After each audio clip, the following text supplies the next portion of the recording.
The council chamber hummed with the low murmur of alien voices, each species arguing over strategies and protocols. Despite the tension, there was a distinct air of arrogance, a confidence that their advanced diplomacy could resolve anything. At the back of the chamber, Staff Sergeant Jack, Bulldog, Carter stood silent, arms crossed. The human contingent was out of place among the sleek, shimmering armor and advanced tech of the alien representatives. To the council, they were relics from a bygone era of warfare. A tall, crystalline alien with an elongated neck addressed the humans directly. "Your presence here is noted. However, this conflict does not require your involvement. We are not savages."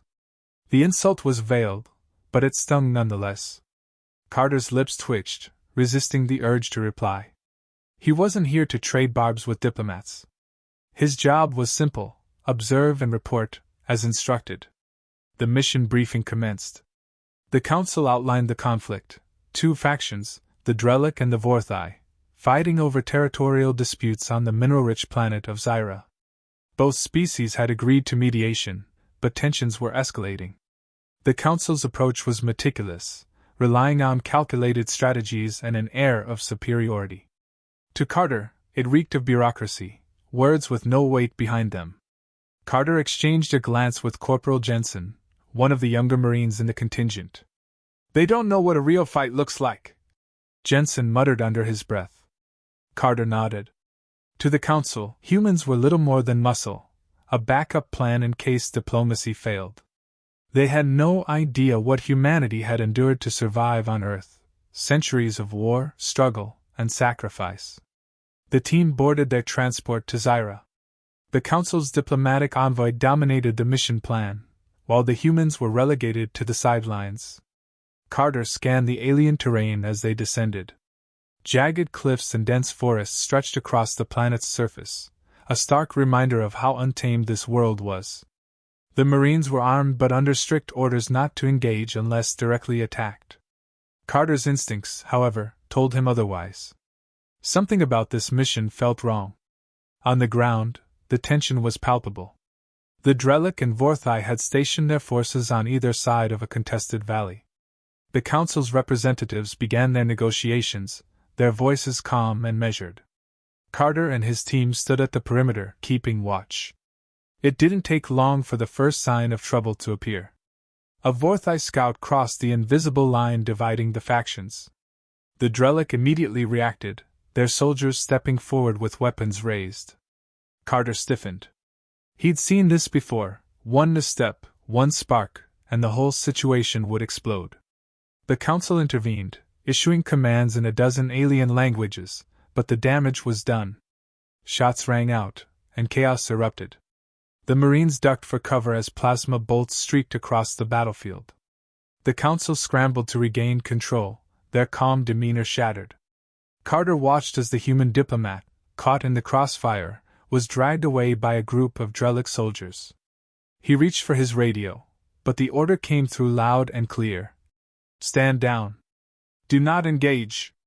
Carter's blood boiled. Stand down? While one of their own was taken hostage? He glanced at the Council representatives, who were already retreating to the safety of their armored transport. Their priority was clear: self-preservation over action.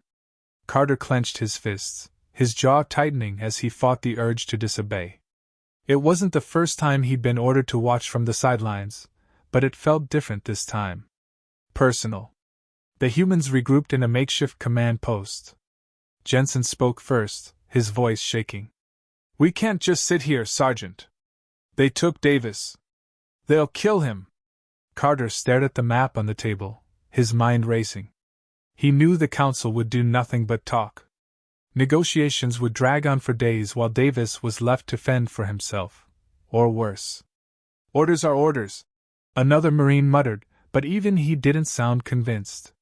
Carter's voice was low but firm. "Orders be damned.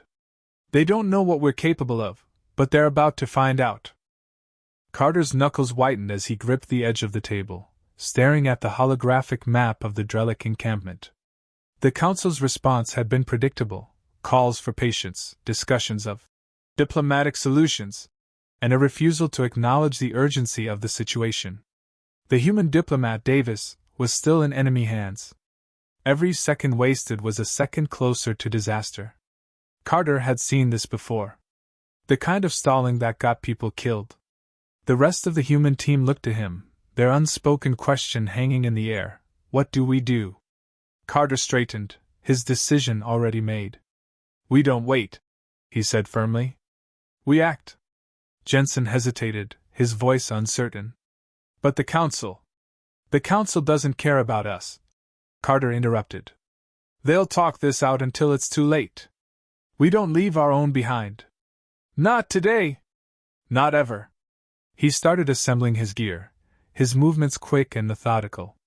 The others followed suit, the weight of the situation pressing down on them. Carter had led missions like this before, but never under these circumstances, surrounded by advanced alien species who looked down on humans as relics of a violent past. He smiled grimly at the irony. That same violent past was about to save one of their own. The Drellic stronghold was a fortress carved into the side of a rocky cliff. Its design was precise, almost mechanical, with energy barriers and automated defenses designed to repel direct assaults. Carter didn't plan on a direct assault. The Drellic were too accustomed to predictable tactics. Their advanced technology relied on calculated patterns, which made them blind to the chaos a determined human could bring. As the team prepped for the mission, Carter laid out the plan. It wasn't complicated: stealth, precision, and overwhelming force when necessary. He pointed to weak spots in the Drellic defenses, places where their reliance on automated systems created exploitable gaps. They've got all the tech in the world, he said, his tone sharp. But they've never dealt with someone who thinks on their feet. That's our edge. Jensen nodded, his earlier hesitation replaced with determination. They'll never see us coming. The team moved out under the cover of darkness. Carter led the way, his senses honed from years of experience. Every step was calculated, every movement deliberate. The Drellic patrols were methodical, following set routes with the confidence of a species that had never faced true guerrilla tactics. Carter used that confidence against them, slipping past sentries and dismantling security drones with practiced efficiency. The first encounter came quickly. A group of Drellic guards blocked the path to the lower entrance. Carter signaled to his team, his hand gestures precise and silent. Jensen moved into position, while Carter approached from the opposite side. The guards never had a chance. Carter's blade flashed in the dim light, and the alien's gurgled cry was cut short. The rest of the team moved swiftly, eliminating the remaining guards with brutal efficiency. As they pressed deeper into the stronghold, the tension mounted. Carter could feel the weight of every decision, every move. There was no room for error. The corridors were tight, the air thick with the hum of alien machinery. It was a stark reminder of how different this battlefield was from the ones Carter was used to. But the principles were the same: adapt, improvise, and never stop moving forward. The Drellic began to realize something was wrong. Alarms blared, and the sound of approaching reinforcements echoed through the halls. Carter and his team adjusted their tactics, using the labyrinthine structure of the stronghold to their advantage. They moved quickly, striking hard and vanishing before the Drellic could mount a proper response. The aliens' frustration was palpable. They weren't used to fighting an enemy they couldn't predict. Carter's mind raced as he assessed the situation. They were close to the holding cells, but the Drellic were regrouping. He needed to act fast. Motioning for his team to hold position, Carter moved ahead alone. He slipped into the shadows, his every movement a testament to years of training. The holding cells were heavily guarded, but the guards were too focused on watching the entrances to notice the lone human creeping closer. He struck with brutal precision, dispatching the guards before they could sound the alarm. Carter keyed the control panel, and the door to the cell slid open. Davis was slumped against the wall, his face battered but his eyes burning with defiance. He looked up as Carter entered, a mixture of relief and disbelief crossing his features. "You actually came," Davis muttered, his voice hoarse. "Of course we did," Carter replied, helping him to his feet. "You think we'd leave you here?" The sound of approaching footsteps cut the reunion short. Carter handed Davis a weapon, his grip firm on his own rifle. "Stay close," he ordered. "We're not out of this yet." They moved quickly, reuniting with the rest of the team and fighting their way back toward the extraction point. The Drellic were in disarray, their carefully constructed defenses crumbling under the relentless assault of the humans. As they reached the extraction point, Carter couldn't help but glance back at the stronghold. The mission wasn't just a rescue, it was a statement. Humanity wasn't to be underestimated. And anyone who did would learn the hard way. The extraction point was in sight, but the path to safety was anything but clear. The Drellic forces had regrouped, and their response was escalating by the second. Plasma fire rained down around Carter and his team, forcing them to take cover behind the jagged terrain. Davis, still shaky from his ordeal, gritted his teeth and stayed close to the squad, his grip tightening on the weapon Carter had handed him. Carter scanned the battlefield, his sharp eyes picking out weaknesses in the enemy's positioning. The Drellic were coordinating their troops with precision, but they underestimated how quickly humans could adapt under fire. Carter issued rapid commands, his voice steady despite the chaos. The team responded instantly, laying down suppressing fire to create an opening. "Move!" Carter barked, and the squad surged forward. The Drellic's defensive line crumbled as Carter led the charge, his relentless assault throwing the aliens into disarray. His movements were calculated but brutal, a combination of precision and raw ferocity that the Drellic simply couldn't counter. They had never faced an opponent who fought with such a mix of strategy and instinct. To them, combat was an equation; to Carter, it was survival. As the team pushed forward, the sounds of alien screams and the sharp cracks of gunfire filled the air. The Drellic's advanced weaponry, designed for long-range engagements and automated targeting, was no match for the humans' close-quarters tactics. Carter's knife flashed as he dispatched an enemy soldier in a blur of motion, his rifle coming up a second later to take down another. His actions were efficient, almost mechanical, but there was an edge of fury behind them, a reminder that this was personal. The Drellic began to falter. Their commanders barked orders over the comms, but their troops hesitated, their fear palpable. They had seen what Carter and his team could do, and it was unlike anything in their recorded history. The humans were relentless, unpredictable, and entirely unlike the carefully programmed strategies of the Council's forces. Carter noticed the shift immediately. Fear was setting in, and he planned to exploit it. The squad reached a bottleneck in the terrain, where a narrow passage offered their best chance to hold off the pursuing Drellic forces. Carter quickly assessed the situation, his mind racing through options. "Set up here," he ordered, motioning to the rocky outcroppings that provided cover. "We hold them off long enough to call an extraction." The Marines moved with practiced efficiency, taking up defensive positions and preparing for the inevitable assault. Carter crouched behind a boulder, his rifle at the ready. He could hear the Drellic forces closing in, their guttural commands growing louder. A faint smile tugged at his lips. Let them come. The first wave hit hard, plasma bolts streaking through the air as the Drellic charged. But the humans held their ground, their disciplined fire cutting through the enemy ranks. Carter's voice rang out over the chaos, issuing commands and coordinating the squad's movements. Every shot was precise, every grenade perfectly timed. The Drellic, for all their advanced technology, couldn't break the humans' resolve. As the battle raged, Carter's mind remained focused. He didn't just fight, he observed, adapting to the Drellic's tactics in real time. Their movements were predictable, their strategies rigid.